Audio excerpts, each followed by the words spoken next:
Hello കൂട്ടുകാരെ, എല്ലാവർക്കും teachers വേൾഡിൻ്റെ പുതിയൊരു വീഡിയോയിലേക്ക് സ്വാഗതം. എല്ലാവരും സുഖമായിട്ടിരിക്കുന്നു എന്ന് വിശ്വസിക്കുന്നു. ഞങ്ങളും ഇവിടെ സുഖമായിട്ടിരിക്കുകയാണ്. അപ്പോൾ എല്ലാവരും സന്തോഷത്തോടെയും ആരോഗ്യത്തോടെയും ഒക്കെ ഇരിക്കുക കേട്ടോ. ഇന്നത്തെ വീഡിയോയിൽ ഞാൻ നിങ്ങളായിട്ട് സംസാരിക്കുന്നത് HCG ഇഞ്ചക്ഷൻ എടുക്കുന്ന സ്ത്രീകളിൽ കണ്ടുവരുന്ന സൈഡ് എഫക്ട്സ് എന്തൊക്കെയാണ് എന്ന വിഷയത്തെ പറ്റിയിട്ടാണ്. കാരണം എന്താണെന്ന് വെച്ച് കഴിഞ്ഞാൽ HCG ഇഞ്ചക്ഷൻ എടുത്തു കഴിഞ്ഞ് കഴിഞ്ഞാൽ നമ്മുടെ ശരീരത്തിൽ ഒരു 10 ദിവസം വരെയൊക്കെ ഈ HCG ഹോർമോണിൻ്റെ എഫക്റ്റ് ഉണ്ടാകും.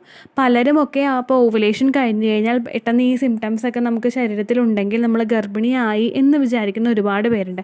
അപ്പോൾ നമ്മൾ first of all HCG injection ഉണ്ടാകുന്ന സൈഡ് എഫക്ട്സ് എന്തൊക്കെയാണ് എന്നറിഞ്ഞു കഴിഞ്ഞ് കഴിഞ്ഞാൽ നമുക്ക് പ്രഗ്നൻസി എപ്പോൾ കൺഫേം ചെയ്യാം, എപ്പോൾ ടെസ്റ്റ് ചെയ്യാം എന്നൊക്കെ നമുക്ക് കൃത്യമായിട്ട് മനസ്സിലാക്കാനായിട്ട് സാധിക്കും. അപ്പോൾ നമുക്ക് വീഡിയോ സ്റ്റാർട്ട് ചെയ്യാം. HCG ഇഞ്ചക്ഷൻ എന്ന് പറയുന്നത് നമുക്ക് ഓവുലേഷൻ നടക്കാൻ വേണ്ടിയിട്ട് ഡോക്ടേഴ്സ് എടുക്കുന്ന ഒരു ഇഞ്ചക്ഷനാണ്. നമുക്ക് ഫോളിക്കുലർ സ്റ്റഡി എല്ലാം നടത്തിയിട്ട് നമ്മുടെ എഗ്ഗിൻ്റെ ഗ്രോത്ത് കൃത്യമായിട്ട് ഉണ്ടെങ്കിൽ ആ ഒരു ട്രിഗർ ഷോട്ടായിട്ട് HCG കൊടുക്കും. HCG കൊടുത്തു കഴിഞ്ഞ് കഴിഞ്ഞാൽ ഒരു 36 അവേഴ്സിന് അല്ലെങ്കിൽ മാക്സിമം ഒരു 48 അവേഴ്സിൽ നമുക്ക് ഓവുലേഷൻ നടക്കും. ഈ ഓവുലേഷൻ നടന്നു കഴിഞ്ഞ് എഗ്ഗ് റപ്ചറായിട്ട് നമുക്ക് ഒരു ഫെർട്ടിലൈസേഷൻ നടക്കാനും അതുപോലെ തന്നെ ഓവുലേഷൻ നടക്കാൻ ഡിഫിക്കൽട്ടീസ് ഉള്ള PCOD ഉള്ളവർക്കൊക്കെ പെട്ടെന്ന് ഓവുലേഷൻ നടക്കാനായിട്ട് സഹായിക്കുന്ന ഒന്നാണ് HCG ഇഞ്ചക്ഷൻ. അപ്പോൾ എല്ലാ ഇഞ്ചക്ഷൻ ആണെങ്കിലും മെഡിസിൻ ആണെങ്കിലും അതിനെല്ലാത്തിനും ഉണ്ടാകുന്ന മെറിറ്റ്സിനോടൊപ്പം തന്നെ ചില മൈന്യൂട്ടായിട്ടുള്ള സൈഡ് എഫക്ട്സും അതിന് ഉണ്ടാകും. ഈ സൈഡ് എഫക്ട്സിനെ നമ്മൾ വളരെ കാര്യമായിട്ടൊന്നും കാണേണ്ട ആവശ്യമൊന്നുമില്ല. കാരണം നമുക്ക് അതുവഴി കിട്ടുന്ന ബെനിഫിറ്റ് ഒരുപാടായതുകൊണ്ട് തന്നെ ഈ സൈഡ് എഫക്ട്സിനെ നമ്മൾ നെഗ്ലക്റ്റ് ചെയ്ത് കളയാറാണ് പതിവ്. പക്ഷേ ഒരുപാട് പേര് ഈ സൈഡ് എഫക്ട്സ് നമുക്ക് കാണുമ്പോൾ ഇത് പ്രഗ്നൻ്റ് ആണോ എന്ന് ആൻറ്റിസിപ്പേറ്റ് ചെയ്യാറുള്ള ഒരുപാട് പേരുണ്ട് കേട്ടോ. അപ്പോൾ നമുക്ക് ഇതിൻ്റെ സൈഡ് എഫക്ട്സ് ഏതൊക്കെയാണെന്ന് നോക്കാം. ഫസ്റ്റത്തെ ഒരു ലക്ഷണം എന്ന് പറയുന്നത് നമുക്ക് ഗ്യാസ് കയറുന്നതായിട്ട് തോന്നാം.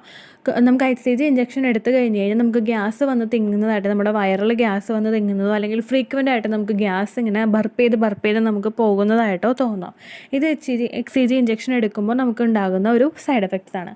രണ്ടാമത്തെ ഒരു സൈഡ് എഫക്റ്റ് എന്ന് പറയുന്നത് പെൽവിക്കിൽ ഉണ്ടാകുന്ന പെയിൻ, അതല്ലെങ്കിൽ നമ്മുടെ ലെഫ്റ്റ് ഓവറിയുടെ ഭാഗത്തോ റൈറ്റ് ഓവറിയുടെ ഭാഗത്തോ ഉണ്ടാകുന്ന വേദന.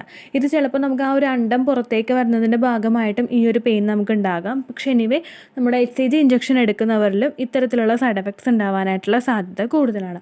മൂന്നാമത്തെ ലക്ഷണം എന്ന് പറയുന്നത് വൊമിറ്റിംഗ് ആണ്. ചിലവർ വൊമിറ്റ് ചെയ്യും, ചിലർക്ക് വൊമിറ്റ് ചെയ്യാനായിട്ടുള്ള ഒരു ടെൻഡൻസി ഇങ്ങനെ വന്നുകൊണ്ടേയിരിക്കും. അത് നമുക്ക് ഓവുലേഷൻ കഴിഞ്ഞ് ആ ഇഞ്ചക്ഷൻ എടുത്തിട്ട് ഒരു 10 ദിവസത്തിനകത്താണ് നമുക്ക് വരുന്നതെങ്കിൽ നമ്മളൊന്ന് മനസ്സിൽ ചിന്തിക്കുക. ചിലപ്പോൾ അത് ആ മെഡിസിൻ എടുത്തതിൻ്റെ സൈഡ് എഫക്റ്റ് ആയിരിക്കും. നിങ്ങൾക്ക് പീരീഡ് മിസ്സാകുന്നുണ്ടോ എന്ന് നോക്കുക. മിസ്സായതിന് ശേഷം നമുക്ക് പ്രഗ്നൻസി കൺഫേം ചെയ്യാനായിട്ട് സാധിക്കും കേട്ടോ. അടുത്ത ഒരു സൈഡ് എഫക്റ്റ് എന്ന് പറയുന്നത് ബ്രീത്തിങ് പ്രോബ്ലമാണ്. ഈ ഫ്രീക്വൻ്റ് ആയിട്ട് നമുക്ക് ചിലപ്പോൾ നമ്മൾ ഒന്ന് നടന്ന് കഴിയുമ്പോൾ നമുക്ക് പെട്ടെന്നൊരു കിതപ്പ് അനുഭവപ്പെടുന്നതായിട്ട് തോന്നാം, അല്ലെങ്കിൽ ഒന്ന് ബ്രീത്ത് എടുക്കാനായിട്ടൊരു ബുദ്ധിമുട്ട് വരുന്നതായിട്ടൊക്കെ തോന്നാം. ഇതൊക്കെ HCG ഇഞ്ചക്ഷൻ എടുക്കുന്നതിൻ്റെ സൈഡ് എഫക്ട്സ് ആയിട്ട് നമുക്ക് ഉണ്ടാവുന്നതാണ്. അതുപോലെ തന്നെ നിങ്ങൾ ശ്രദ്ധിക്കണം, ഈ സൈഡ് എഫക്ട്സ് തന്നെ നമുക്ക് പ്രഗ്നൻസിയിലും ഉണ്ടാവാറുണ്ട്. അപ്പോൾ ഏറ്റവും നല്ലൊരു റെമഡി, ഏറ്റവും നല്ലൊരു നമ്മൾ ചെയ്യേണ്ട ഒരു കാര്യം എന്താണെന്ന് വെച്ച് കഴിഞ്ഞാൽ പീരീഡ് മിസ്സാകുന്നത് വരെ നമ്മൾ വെയിറ്റ് ചെയ്യണം. അതല്ലെങ്കിൽ HCG ഇഞ്ചക്ഷൻ എടുത്തിട്ട് ഒരു 10 ദിവസം കഴിഞ്ഞതിന് ശേഷവും നിങ്ങൾക്ക് ഈ ലക്ഷണങ്ങളുണ്ടോ എന്ന് നിങ്ങൾ ശ്രദ്ധിക്കുക. അടുത്തൊരു സൈഡ് എഫക്റ്റ് എന്ന് പറയുന്നത് നമുക്ക് യൂറിനേറ്റ് ചെയ്യാനായിട്ട് പ്രോബ്ലം ഉണ്ടാകും. ചിലപ്പോൾ നമ്മൾ യൂറിനേറ്റ് ചെയ്യുന്നതിൻ്റെ അളവ് ചിലപ്പോൾ ഒന്ന് കുറയാം. നമ്മളൊരു ദിവസം ഒരു 8-10 തവണ യൂറിനേറ്റ് ചെയ്യുന്നവരാണെങ്കിൽ ചിലപ്പോൾ അതൊരു 6 തവണയായിട്ടോ അല്ലെങ്കിൽ ഒരു 7 തവണയൊക്കെ ആയിട്ടോ ചുരുങ്ങാം, അല്ലെങ്കിൽ ഒരു 8 തവണയായിട്ടൊക്കെ ചുരുങ്ങാനായിട്ട് ഇത് കാരണമാകും. അപ്പോൾ നമ്മൾ ഒരുപാട് വെള്ളം കുടിക്കണം കേട്ടോ. കാരണം ആ ഒരു ഓവുലേഷനൊക്കെ നടന്നു കഴിഞ്ഞ് കഴിഞ്ഞാൽ നമുക്ക് വെള്ളം ശരീരത്തിൽ ഒരുപാടുണ്ടെങ്കിൽ ആ ഒരു ഓക്സിജൻ സപ്ലൈ ഒക്കെ കൃത്യമായിട്ട് നടക്കുന്നതിനും അതുപോലെ തന്നെ നമുക്ക് ഡീഹൈഡ്രേഷൻ വരുന്നത് തടയുന്നതിനും ഒക്കെ വെള്ളം ഒരുപാട് കുടിക്കുന്നത് നമ്മളെ സഹായിക്കും. അതുപോലെ തന്നെ നമ്മുടെ ഇംപ്ലാന്റേഷനൊക്കെ സക്സസ്ഫുള്ളായിട്ട് നടക്കാനൊക്കെ നമ്മുടെ ശരീരത്തിൽ വേണ്ടുന്ന അളവിൽ വെള്ളം വേണ്ടത് അത്യാവശ്യമായിട്ടുള്ളൊരു കാര്യമാണ് കേട്ടോ. അതും കൂടെ നിങ്ങൾ ശ്രദ്ധിക്കാം. പിന്നെ വേറെ നിങ്ങൾക്ക് ഉണ്ടാകുന്നൊരു സൈഡ് എഫക്റ്റ് എന്ന് പറയുന്നത് ഹെഡേക്കാണ്. ഹെഡേക്ക് എന്ന് പറയുമ്പോൾ നമ്മുടെ തലവേദന. ഇത് ഒട്ടുമിക്ക ആളുകളിലും HCG ഇഞ്ചക്ഷൻ എടുത്ത് കഴിയുമ്പോഴേക്കും ഉണ്ടാകുന്ന ഒരു ലക്ഷണമാണ്. അപ്പോൾ ഇത്രയൊക്കെയാണ് നമുക്ക് പേരെടുത്ത് പറയാൻ സാധിക്കുന്നില്ല HCG ഇഞ്ചക്ഷൻ എടുത്ത് കഴിയുമ്പോഴുള്ള സൈഡ് എഫക്ട്സ്.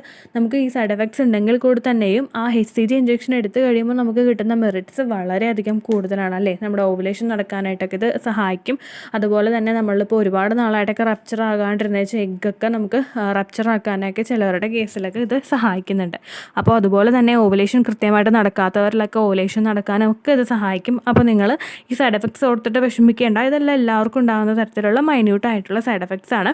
നിങ്ങൾ പ്രഗ്നൻസി ടെസ്റ്റ് ചെയ്യുന്നുണ്ടെങ്കിൽ എന്തായാലും പീരീഡ് മിസ്സായിട്ട് അറ്റ്ലീസ്റ്റ് 10 days എങ്കിലും കഴിഞ്ഞിട്ട് ചെക്ക് ചെയ്യുക. അതല്ലെങ്കിൽ നിങ്ങൾക്ക് ഈ സൈഡ് എഫക്ട്സ് ഇപ്പോൾ നിങ്ങൾക്ക് ഈ കാണുന്ന ലക്ഷണങ്ങളെല്ലാം HCG ഇഞ്ചക്ഷൻ എടുത്തിട്ട് ഒരു 10 ദിവസം കഴിഞ്ഞിട്ട് നിങ്ങളിൽ ഉണ്ടോ എന്ന് നോക്കുക. ഉണ്ടെങ്കിൽ നിങ്ങളുടെ ശരീരം ഒന്ന് ശ്രദ്ധിക്കുക. ചിലപ്പോൾ അത് പ്രഗ്നൻസിയുടേതും ആകാം കേട്ടോ. അപ്പോൾ ഇത്രയേ ഉള്ളൂ വീഡിയോ. യൂസ്ഫുൾ ആയി കാണുമോ എന്ന് വിശ്വസിക്കുന്നു. യൂസ്ഫുൾ ആയിട്ടുണ്ടെങ്കിൽ ലൈക്ക് ചെയ്യുക, ഫ്രണ്ട്സിനും മറ്റും ഷെയർ ചെയ്ത് കൊടുക്കുക കേട്ടോ. ചാനൽ ഇഷ്ടമായിട്ടുണ്ടെങ്കിൽ സബ്സ്ക്രൈബ് ചെയ്ത് സപ്പോർട്ട് ചെയ്യുക. എന്തെങ്കിലും സംശയം ഉണ്ടെങ്കിൽ കമൻറ്റിൽ ചോദിക്കുക. പേഴ്സണലായിട്ട് എന്തെങ്കിലും സംശയം ഉണ്ടെങ്കിൽ മെയിലായിട്ട് ഡിസ്ക്രിപ്ഷൻ ബോക്സിലുണ്ട്, അതിലേക്ക് നിങ്ങൾ മെയിൽ ചെയ്യുക കേട്ടോ. അപ്പോൾ അടുത്തൊരു യൂസ്ഫുൾ വീഡിയോ ആയിട്ട് നമുക്ക് വീണ്ടും കാണാം. ബൈ.